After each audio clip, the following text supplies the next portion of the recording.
Merci. Enfin, Monsieur le Président André Chassaigne.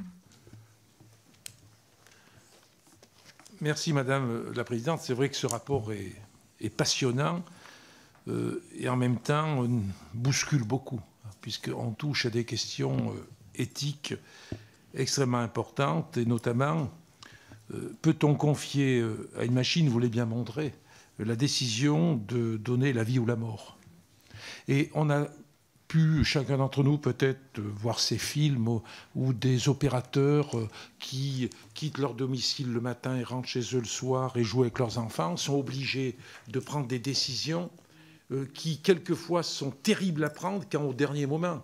On va par exemple découvrir des enfants qui jouent à côté de la cible qui a pu être désignée, et quand quelquefois il est trop tard, une fois qu'on a appuyé sur le bouton. Donc il y a vraiment quelque chose de très fort derrière tout ça. Et il pourrait y avoir effectivement une tendance à confier cette responsabilité à des machines qui, non seulement avec un niveau d'autonomie jamais atteint, permettant à la dernière seconde, si on peut dire, de prendre une décision que l'humain n'aurait pas à prendre. Donc je mesure bien quelle est la gravité de ces questions-là. Et la position de la France, donc, si j'ai bien compris votre exposé, est d'obtenir au niveau international un encadrement de tout ça. Et la difficulté, c'est le niveau d'autonomie.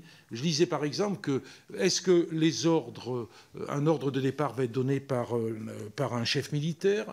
Est-ce que, par exemple, un marine qui est équipé, semble-t-il, aujourd'hui, de ce qu'ils appellent les drones kamikazes, qui a une espèce d'artillerie de poche, ils appellent ça comme ça, pouvant relever de sa seule décision à lui, ou est-ce que ça allait beaucoup plus loin, avec donc une machine qui serait complètement autonome? Alors donc ma question, si il semblerait qu'il y ait eu actuellement, au niveau de la Convention sur certaines armes classiques, la CAC, en novembre 2019, 11 principes directeurs retenus, dont un principe qui consiste à dire, c'est à l'initiative en particulier de la France et d'autres pays, de dire que les Salas, vous l'avez dit, sont soumis au droit international humanitaire. Mais ce n'est pas opposable aujourd'hui, dans la mesure où il n'y a pas... Est-ce que c'est opposable? C'est-à-dire, est-ce que ça peut être appliqué aujourd'hui? C'est la première question. Et qu'est-ce qu'on attend de plus du traité international, puisque je mesure qu'il faut bien avoir un traité international avec donc une définition qui serait universellement reconnue au niveau de ce traité international. Donc ce que je souhaitais, c'est avoir un peu plus de précision sur les évolutions à avoir entre les principes retenus par la CAC et ce qu'on pourrait avoir dans le traité international. Merci, Monsieur le Président.